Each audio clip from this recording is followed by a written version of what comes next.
São Paulo Biennial is the second oldest biennial in the world. São Paulo was founded in 1951 and has run continuously until now, till its 33rd edition. So having seen her work for the first time, and particularly the installation that she has set up in her studio, the image and the impression of that work stuck with me for some time, and asking myself, why am I unable to place this work in the various pigeonholes that we all manage within the contemporary art world? This is one of those cases where it doesn't fit into the pigeonhole, so you really have to meet it on its own terms.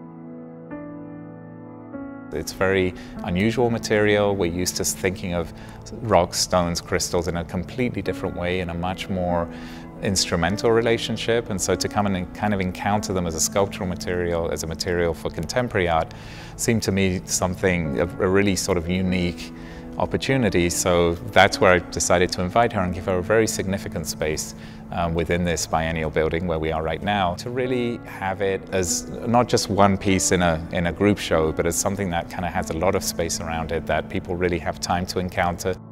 So, over the years, Denise has really developed a very elaborate system for interpreting and understanding the significance of those stones, and she creates very complex narratives that run through these installations about birth and genesis and development and realization. Now, when we think of, the 900,000 people who are going to visit this exhibition, what I'm interested in is that people will bring very much their own experience. Everyone has some kind of relationship to this material.